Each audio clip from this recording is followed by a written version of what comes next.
August 15 నుంచి మహిళలకు ఉచిత బస్సు ప్రయాణం అవును అవును ఎలా అనిపిస్తుంది మీకు? ఏమన్నా నాకు అనవసరం అనిపిస్తా ఉంది. ఎందుకు అనవసరంగా ఎన్ని డబ్బులు వేస్ట్ దానికన్నా పిల్లలు చదువుకుంటే మంచి కాలేజీలు ప్రైవేట్ కాలేజీలు వెళ్ళకుండా గవర్నమెంట్కి మంచిగా చెప్తే మంచిగా చదువుకుంటారు కదా పిల్లలు. నేను ఆఫీసులో అన్నీ పెట్టండి, జాబులు ఇవ్వండి, అంతేగాని ఇవన్నీ పెట్టుకుని వేస్ట్ కదా డబ్బు అంతా.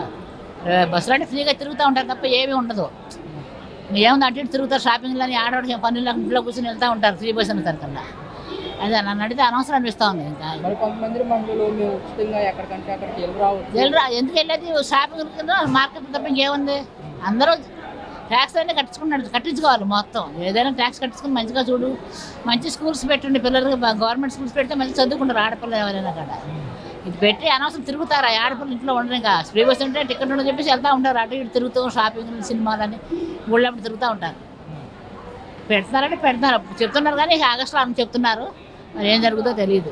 నాకైతే అనవసరం అనిపిస్తూ ఉంది. తిడతారేమో తిట్టుకుంటారేమో కానీ వేస్ట్ ఇది. మరి ఇదే ప్రభుత్వం తెలంగాణలో పెట్టి ఇప్పుడు కొట్టుకుంటున్నారు. ఆడ జుట్టు పీక్కొని ఆడవాళ్ళు నా సీట్ అని గొడవలు అయిపోతున్నాయి. ఆయన పెట్టి చాలా ఇచ్చేసాడు. ఆయన ఓట్ల కోసం అట్లా పెట్టుకున్నాడు రేవంత్ రెడ్డి గారు.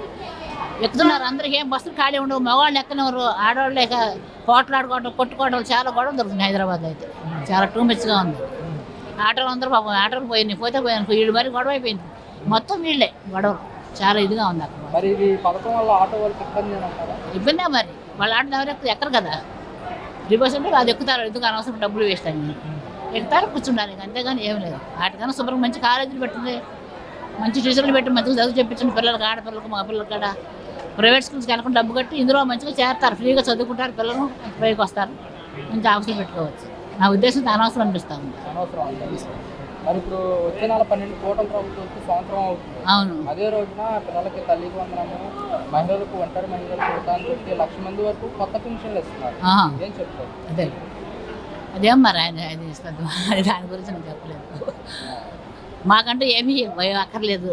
ఏదో మా శుభ్రంగా ఏదో వచ్చింది చేసుకుంటాం, అంతేగాని కష్టపడతాము సంపాదించుకుంటాం. అంతేగాని అవన్నీ ఉన్నాయి. ఓట్ల కోసం తప్ప ఏం లేదు నన్ను అడిగితే.